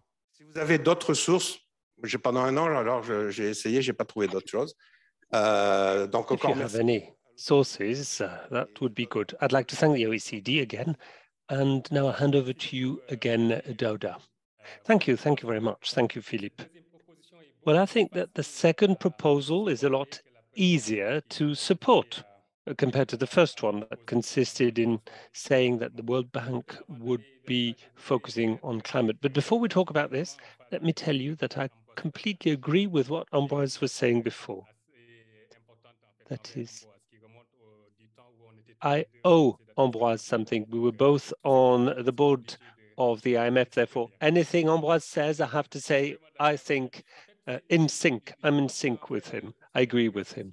Now, in this case, I think that if the objective is to turn the World Bank into the climate bank or fund, then we would have to review the Articles of Association for the World Bank. Just like the IMF, as you know, has their own bylaws, and under Article 4, the member states have to accept its supervision. Given the geopolitical context we're in at present, I think it would be very complicated to think about something similar for the World Bank Group. I'm not saying it's not worth it, but I think maybe this would perhaps not be something very successful. That's difficult. But this being said, I think that the IMF often succeeds or has more influence in country policies because usually it's through their programs that they manage to do this. Of course, the IMF does an annual supervision of what the countries do and express their views, but the way the countries react and answer the IMF is different from what they do otherwise. So I think that the IMF has more impact through their programs. Now, in the case of the World Bank, if this were to be the solution, then the problem is that I suppose that the objective would be to make sure that it would better meet the climate challenge. But the problem with the World Bank is that the World Bank only lends to the countries that are not the biggest CO2 or greenhouse gas issuers. Therefore, since the objective is to fight against climate change, the impact would be quite limited, I think. So I quite agree with you, Ambroise. And also I agree with Ambroise's idea to say that we need to focus much more on adaptation. Sébastien before talked about Mia Modley and the Bridgestone Initiative and his support to the initiative. It's an initiative supported by many countries. That's very important. And with that, we could really recast the architecture. But the problem with this initiative is that some countries, mainly African countries, don't necessarily think that they would fit in the field of adaptation. That is, what should we do and what are the extra efforts we need to think about? Given, for instance, countries like Barbados, the focus is much more on mitigation and not adaptation. And Philippe and Ambroise was saying this, what is very important is to help countries like African countries to help them find the right answer to adaptation. Now, this is very important. This being said, Philippe, now, to come back to the paper that you're talking about, that is, we have many climate funds and environmental funds, they're mushrooming, and you're totally right. That is, we need to find the ways and means to streamline, harmonize these green funds. As you were saying, I think we're looking at more or less 100 green funds, and all of these green funds have the same objective, and they're not necessarily working in a coordinated manner. And therefore, the impact might be reduced. There's a lot of fragmentation, and therefore, this is bad in terms of allocation of resources in the field of adaptation and mitigation as well against climate change. And as you said as well, what is difficult is to target the beneficiaries, and therefore it'll reduce the impact and effectiveness. And the objective of the fund is that the funds are not here to work per se as systems. I think that we could be even more ambitious than you are on that point. Consolidation per se is not sufficient. Maybe we should be more ambitious. For example, if you take the multilateral green funds under the auspices of G20 or international community, we could perhaps think about merging or something similar so that they would work together. We could think about this for multilateral green funds. And of course, we could also perhaps do this for bilateral funds, but not so much because they follow, how can I say, other objectives, political objectives, or agenda. But as far as multilateral green funds are concerned, there's something to be done. We could go beyond consultation, which is your suggestion, so that they would work together and they would have a greater impact, and thus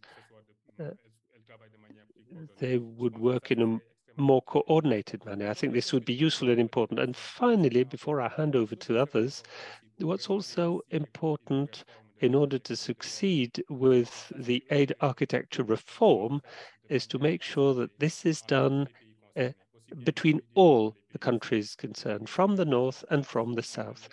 Otherwise, the risk, if it's only a group of countries, that is advanced countries or some emerging countries, the risk otherwise, as I was saying, that we're exposed to, is to arrive at a point when the final outcome will not be up to the expectations of the main beneficiaries, that is developing countries, the least advanced countries that we mentioned before.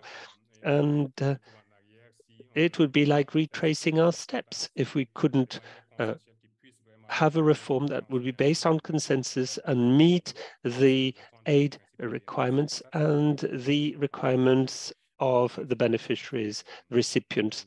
This is what we need to consider as well. Thank you very much. Thank you very much, Duanda. Now, I'll do what we did before. We'll continue with the head of DAC, Olivier. Yep, I'll be quick so that everybody can say a word on that. Let me tell you more about these mushrooming funds in the multilateral systems. It's not just for the climate objectives, but we've always had waves of funds. We wrote a report on that in 2020 that shows this trend. And we at the DAC have found 200 of those funds, 200. And we have data for these 200 funds, and 10 of them, yes, 200, not just for climate, but for development. That is, it's not just all international organizations, it's the ones for development. 70% of disbursements for 10 of them. So as you can see, there are many size differences or size gaps or inequalities. But my point aims at saying that this is let's have a look at the countries where they operate and the consequences in these countries. Out of these 200, there's more than 30 that are present in Uganda. So Uganda, the country doesn't know whose doors to knock at. And I formerly worked in international trade. And when we're looking at regional trade, is it a spaghetti bowl? Maybe. And I worked in some insular countries, and the Cape Verde, which is an African country from Sahel, it's one of the SIDS countries. Therefore, they should have access to all the climate funds, but they can't for technical reasons or other reasons. If you go to the Caribbean, and I don't know if it was St. Lucia or Antigua, they worked for a year to develop a project that was discarded because they didn't do this at the right moment, and they turned to China. And a week later, China gave them 5,000 solar panels. So the problem is to access these funds. We also have a report on access to green funds by the SIDS, the development insular countries. And in the Pacific, we saw that there's a mushrooming of, or a sharp increase in disbursements in the first wave, but then they couldn't measure the impact in terms of CO2 or emission reductions, and therefore the Asian Bank now is pulling out. And as we said earlier on, the question is how to measure the impact, etc., harmonization of the rules, etc. All that is very difficult. Now, there are 2 points I'd like to come back to. What we do at the OECD in a practical way to try and find an answer to these questions is that first, we have developed a data bank of all the portfolios held by these multilateral and bilateral organizations. We compare them and we see if there are gaps, if there are overlaps, and we look at the main themes covered and the geographies. So that's a starting point, so that we have more transparency and more accountability. Number 2, and that's what we do with UNDP and UNDESA, is that we try and develop a facility. We're trying to develop a facility to reinforce technical assistance and to build capacity so that we have a better access to funds. And through the UNDP, we will get the country request, we'll present to the DAC members, and we'll say, who is interested? That's going to be the question. Who would like to meet this special request, that is this technical capacity request? And in doing that, since there are many funds, we think we'll improve access to the funds. That's all I wanted to say. Thank you very much. Thank you very much. And as you saw, you will, in my paper, you'll have to update your 2015 report and update it because you have a privileged access. But I'm just any citizen, and the only thing I could use was the internet. So I can tell you that in terms of transparency, this is not the best practice. And you're the only organization that can do this. You did this in 2015, but since then, many things have changed. I think it would be a good thing to update the paper because we're talking a lot about the climate at present. The time has come to do this. Yes, sorry, the floor is yours. Thank you very much. I'll try not to be too long. First thing, that there's a IADF paper and GIZ report from 2020 that make proposals that really are aligned on what you're saying. And sometimes we can't really totally merge the trust funds because they're quite specific, but we can find a way to harmonize them or to find an umbrella organization. That's an important element. My point is, why is there still this proliferation? We published an IDRI paper on that. We said it's a bad idea. We supported the European position on that, but the political negotiation was such that we have an ad hoc fund on loss and damage. And for the global framework on biodiversity, what we said is that we should use the global fund, not an ad hoc fund, but we have an ad hoc fund under the GF. Okay. And that's more or less, yeah, this is it. Exactly. And then, in addition to this, the Emirate presidency is preparing an ad hoc fund that the Emirates want to launch so as to mobilize private capital. So you see, there are intentions as well that aim at saying, and William Ross mentioned this as well in his introduction. And you see, even with trust funds under the aegis or supervision of the multilateral banks, what is difficult is the speed to have access and how to target the most vulnerable. I'm not saying that I support these criticisms, but people express criticisms. And we would like these problems to be solved. People would like these problems to be solved. And my only answer is to say that each time we create a new fund, even though we don't want them to be supervised by the multilateral organizations, the problem will be due diligence. This is going to make the whole organization more cumbersome. But if we look at the trajectory of the Global Environment Facility, the GF, then you will see that the reforms of the GF have really helped us make progress. And the two questions are asked by the countries from the south is, how quickly can we have access? And is it easy to have access? And therefore, fragmentation is not going to help us. But at the same time, we're told that the funds are not flexible enough and fast enough. And the most vulnerable countries are not the ones that we tend to focus on. In the case of the GF, in the 8th report, there was a vulnerability indicator in that report. And I think that Brazil was very happy because this was postponed to the next time, and therefore they could get most of the Global Environment Facility. I'm not saying that Brazil is worse than any other country, but I'm saying that there's a strategic game played by some emerging countries in terms of fund allocation, and the work done by FERDI on the vulnerability indicators is something essential. It's going to be one of the major points if we want to better focus on the vulnerable countries in the loss and damage fund. If we could better target them, then we'll meet part of the requests. Well, thank you very much. Thank you very much, the FERDI, and Patrick presented one of the two papers presented to the Ministry of Foreign Affairs on these vulnerability indicators. We talk a lot about them, but we'll have to quantify things and agree on them and make sure that they have an impact in terms of money allocation. Otherwise, it's purely theoretical or academic. It's going to be one of the topics for the summit. Now, Ambroise. Well, thank you, Philippe. A couple of points as far as I'm concerned. I think we've said quite a lot already. To start with, that's true. There are many funds, probably too many of them. And at the same time, quite a lot of these funds are no longer in business, even though nobody's saying that. Well, you see, if I look at the EIB list, there's a lot of trust funds that was within the Kyoto protocol, and they've disappeared, they've vanished. Right, okay. Well, let me talk about ourselves, the EIB. In these reports, there's an annual report produced by the development banks. There you are. Here's a copy. Dear Philippe, this is an annual report on climate finance of the development banks. It's a comprehensive report on what development banks do.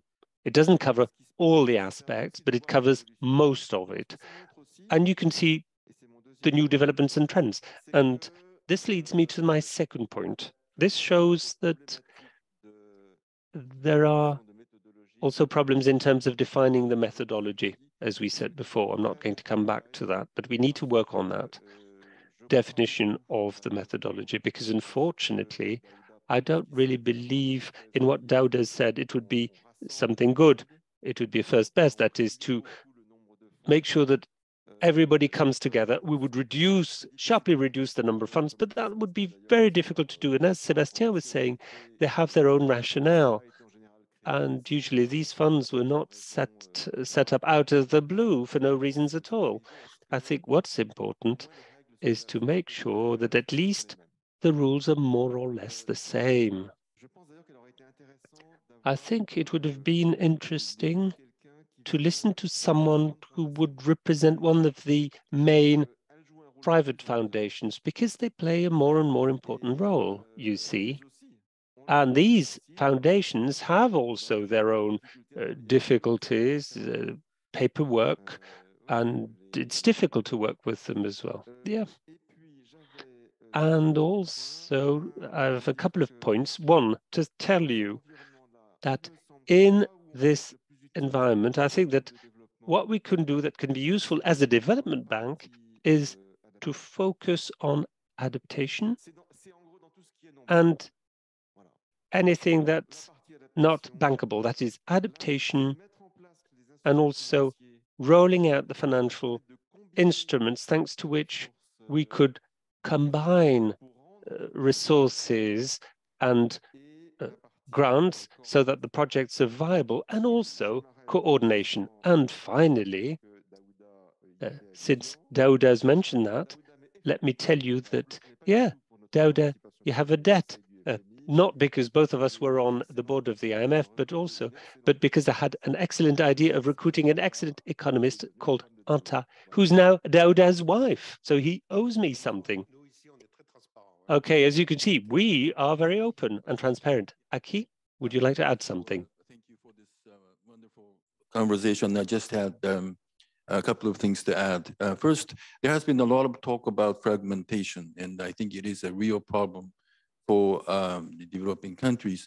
Let me just share the experience that we in the World Bank has had with some consolidation of this fragmented picture, which is through the trust fund reform, which the World Bank has carried out over the last 4 years. When we started on this endeavor, there were close to 600 trust funds.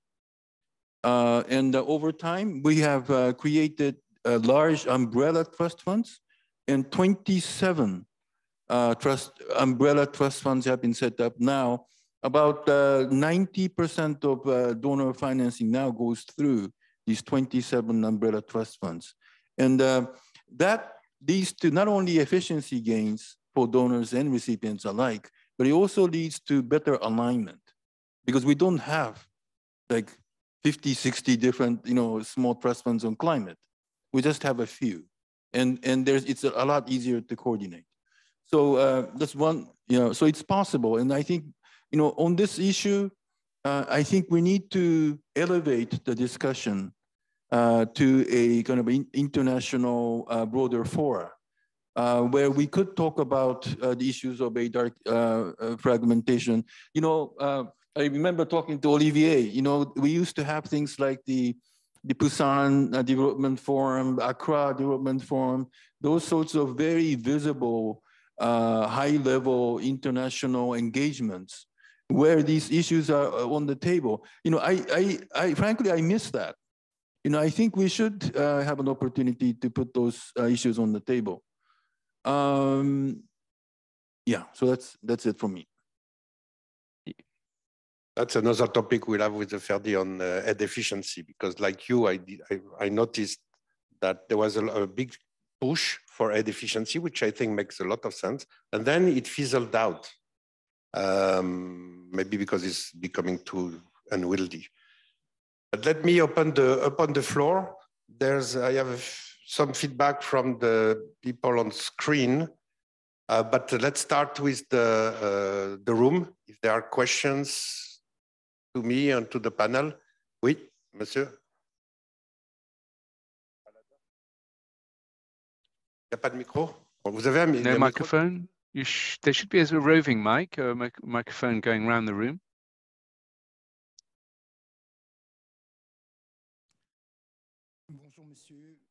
Good afternoon, sir.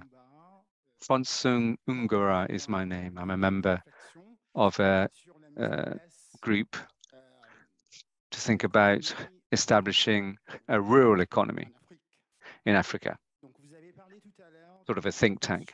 Now, you've talked about the establishment of relationships that may exist among multilateral banks. There's not much to speak of in Africa. They're regional banks that we all know. And you also talked about the African Development Bank. Now, access poses a major problem. I'm delighted to have a political figure in this room who's able to understand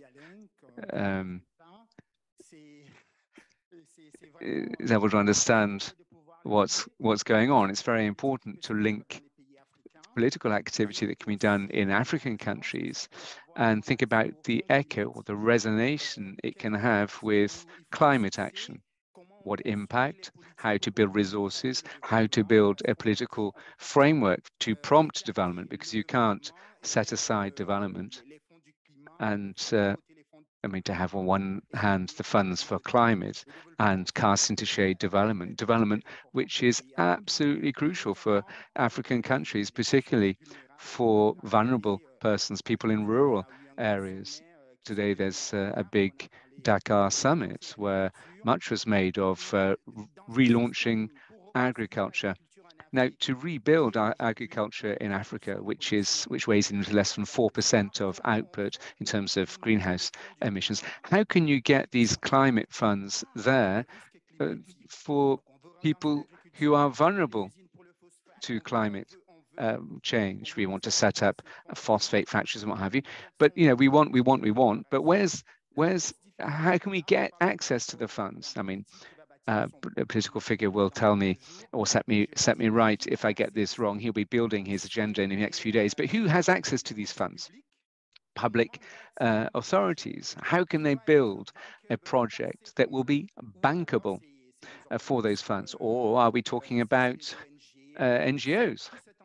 And so it's this definition of the fund, a climate fund, how to access it, how do you go about it? The World Bank is here, we're understanding risk, which is a vast project that reaches us even here. But of course, access is a major problem. Thanks very much for your question. I see another question on the left here.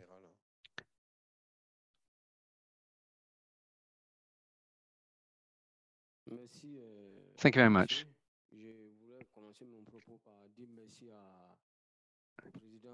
My question goes to the chairman of FERDI, as well as all the panelists.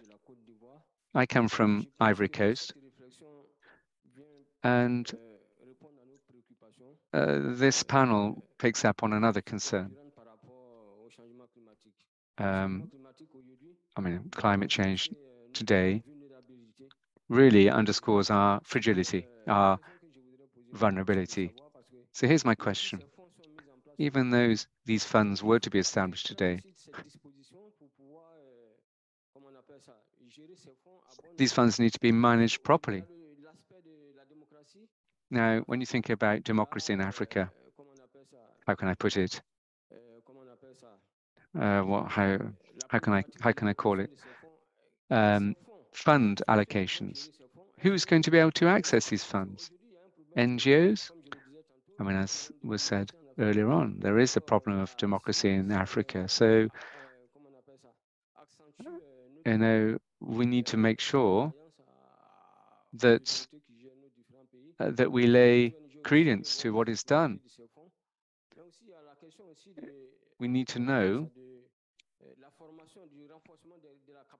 We need to be able to reinforce capacities, build capacities of society, of civil society.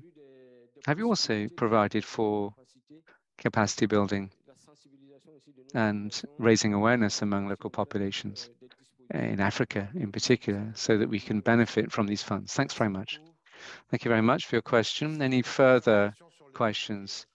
Questions going to both these papers? Sorry, I have the minister. Yes, thank you. Thank you very much for having invited me to attend this event. Philip, my question goes to you. You said that the funds would be hosted in the World Bank, and you'd have to look at the statutes. Is it be a green bank? Now, of course, there are problems between emerging countries and developed countries. Of course, the emerging countries emit lots of greenhouse gases and committed in Paris and other COP events to do everything they can to reduce the greenhouse gases that they emit, the volumes. Now, you made a comparison with Article 4, which enables the IMF to surveil, to monitor the member countries in terms of abiding by certain standards, which contribute to favoring development and the modus operandi, or living together, if you will, in the world.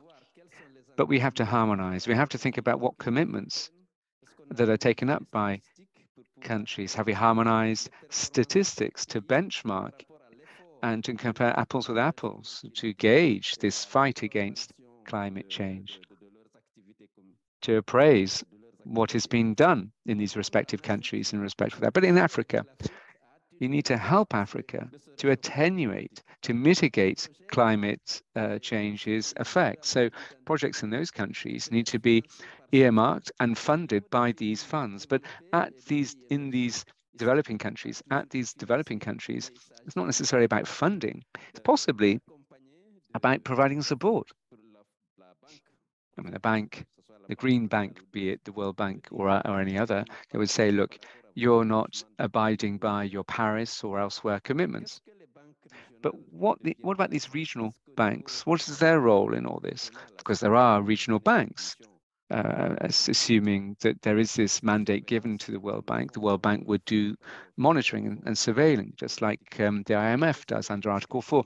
But these regional banks, the Asian Bank, the American Bank, the Islamic Development Bank, the BRID, all these banks that are there, are they going to be given a certain mandate in this framework? And are we going to build their capacities so that they can properly step in the most efficacious manner fashion in their respective arena? Thank you very much, Prime Minister. If there are no further questions, perhaps I can look at what's going on remotely. Many questions. I'll just take the easier ones. Well, I'm being very transparent. I'll take the easy questions. The list of the green or the 80 green funds, where can I find the list? It's in Annex 1 of the paper. And there's also a paper going to methodology, because that's very important, because that was the most difficult, actually. That was the most difficult thing in writing the paper. So I'll send you Annex 1 of the paper, which is in line with FERDI, I believe, or Patrick is nodding his head. So that's online. That's online on the website, so you can access that. And we even, in Appendix 2 or Annex 2, the list of the foundation, the OECD list, if you will. So we retrieve that to show what we took from the list or what doesn't exist anymore, actually, because as Ambroise was saying, many of these funds have died. 24 out of the 91 of the OECD that have disappeared, but there are more in the meantime that have been constituted, well, dead, or we haven't found hide nor hair of them now. So the assumption is that they don't exist anymore. Anyway, so that's a question. Next one. What do we have?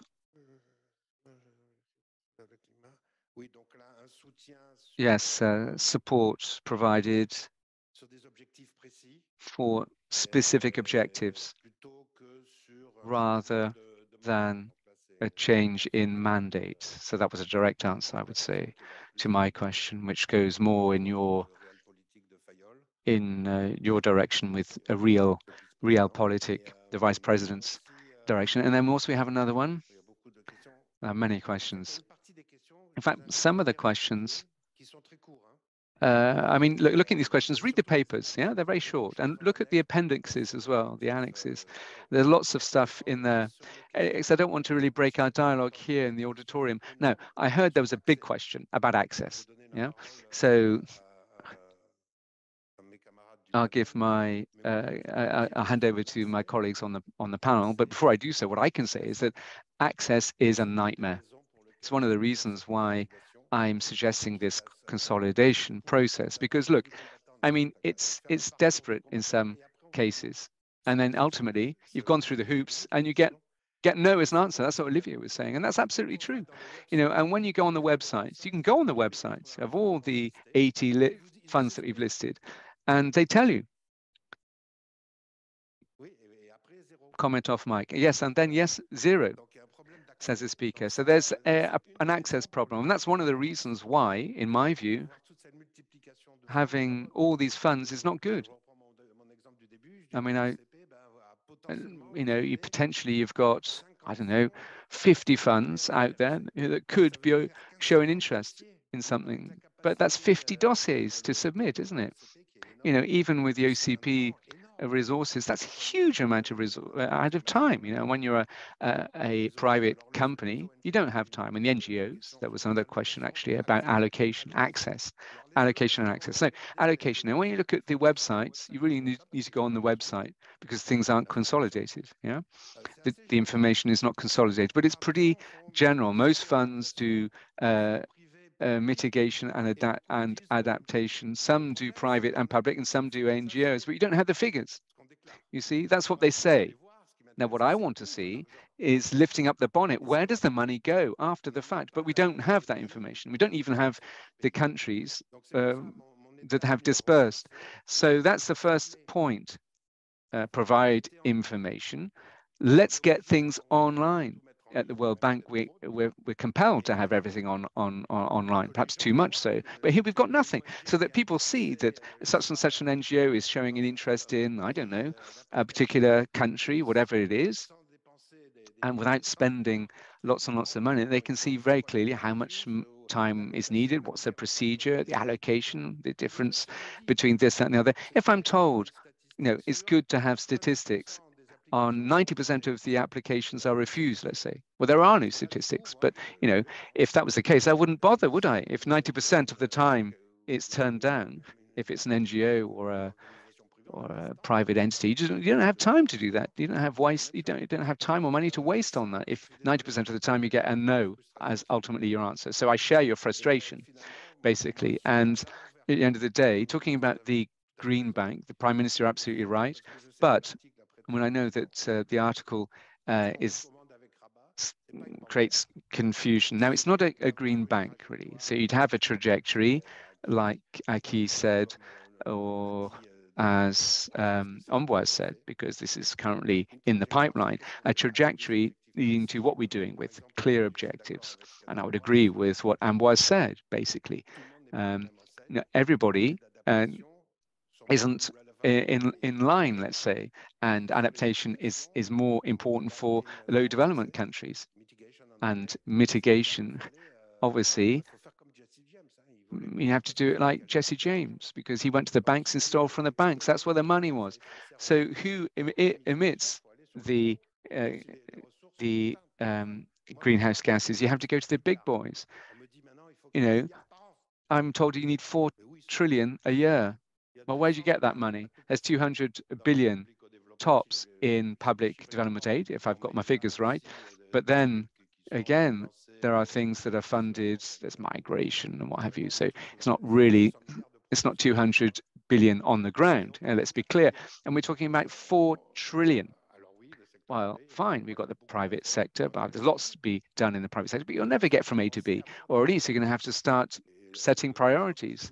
And the job of every leader is to set a priority and then do trade-offs. Mitigation should be left to the private sector as a priority, in my view, not only, but as a priority, and then mitigation for public, because it doesn't generate the same income stream. So it'll be more the role of public banks that will be lending to public or making donations to the public sphere. But anyway, that's my view. But in the paper, it wasn't a green bank. I mean, I'm against the green bank. Yeah. No, I don't agree with him. You know, we're friends, but I don't agree. Anyway, but it was me. The idea was the mandate. I mean, I'm not holding my breath because I can't imagine the United States giving such a mandate to the World Bank. But I think it's a good thing to put it on the table to prod people, if you like, to say that everybody's here. You know, mitigation. You have to think about who is emitting the greatest volume of greenhouse gases. I mean, I know there's the NDR, the fine, but it'd be good that there was a traffic cop in all this. Anyway, I haven't got many examples, but I think it was good to prod things, you know, to poke and open up things and get people looking at what was going on policy-wise, yeah? And then on projects, of course, that's not the World Bank's vocation to finance the United States or Europe or what have you. But I find it difficult. I mean, maybe I'm wrong. Maybe somebody will think differently, but I can't see the United States. Well, I think it would be a good example. If it's not the World Bank, why not? It could be the United Nations. But I thought the World Bank is more pragmatic, if you like, project, policy, and social as well, because there's a social dimension here and the transition. I mean, look at France. There's a cost, even in rich countries. So we need to take that on board. And who can do macro, micro, sectorial policy project? There's not many organizations that have got fingers in all those pies. I mean, it's not because I'm a former employee. Anyway, perhaps I can ask my fellow panelists to offer a final word, who are still on the rostrum at least, and I'd like to thank them and thank you. I mean, I know that you've had lots of stuff to do. No, goodbye. Thank you. All right. Thank you very much, Ambroise. Aki, a last word. Thank you very much. All right. Well, then, thanks very much to one and all. Thanks very much for coming, and those who've come to us remotely. And thanks very much, Adu, for joining us at the last minute from Dakar. Hope to see you soon.